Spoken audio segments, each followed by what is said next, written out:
ఇక్కడ నుంచి అసలు సిసలైన సినిమా మొదలవబోతుంది. గట్టిగా లైక్ కొట్టి మొత్తం ఓడిపోయాం, ప్రతిపక్షంలో కూర్చొని ఉండం, అది పర్వాలా.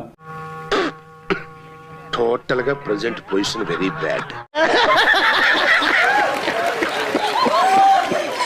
మళ్ళీ మన ప్రభుత్వంలో ఎలా ప్రతిదీ కూడా ఎలా పగడ్బందీగా ఎలా జరిగింది. మనం చేయని కూడా ఎంత స్ట్రాంగ్ గా చెప్పొచ్చని మిమ్మల్ని చూస్తేనే తెలుస్తుంది సార్.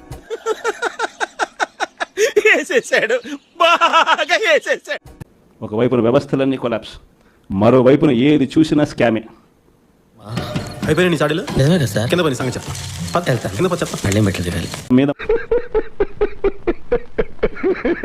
మీద మళ్ళీ వైఎస్ఆర్సీపీ మళ్ళీ అఖండ మెజారిటీతో మళ్ళీ గవర్నమెంట్.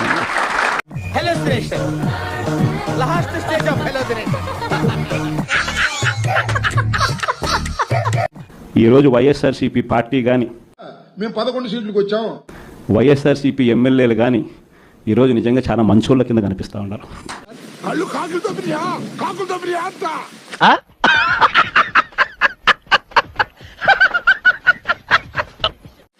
16 నెలలు నన్ను జైల్లో పెట్టినారు. జగన్ అనే ఒక కొత్త ఖైదీకి అతను చాలా ప్రమాదకరమైన మనిషి.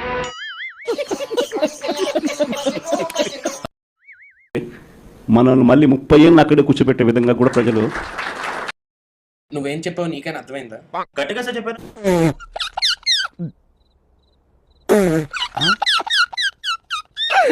కేవలం రాజకీయంగా ఎదుగుతున్నాను అని ఒకే ఒక కారణంతో దొంగ కేసులు బనాయించారు.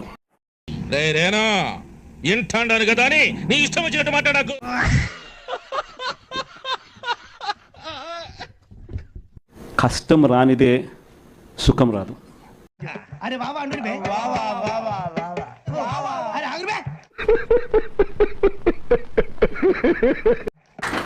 ఎవరెవరైతే మిమ్మల్ని జైల్లో పెట్టే కార్యక్రమం ఎవరెవరైతే చేస్తారో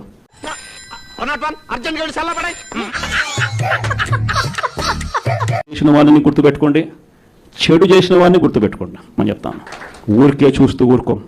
అయ్యి బాబోయ్, అలా భయపెట్టకండి అంకుల్, ఏదో చిన్న పిల్లలు.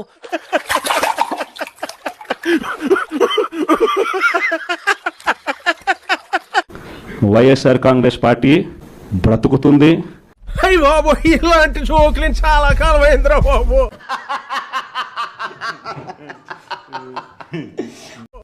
మరో 30 సంవత్సరాలు వెళ్తామని కూడా ఈ సందర్భంగా కూడా మరి గట్టిగా కూడా చెప్తాను. మాకు నమ్మకం లేదు, ఏమనుకో.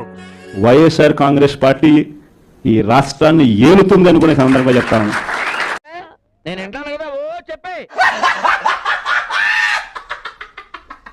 ఈసారి జగనన్న 2.0 కొంచెం వేరుగా కూడా ఉంటుంది.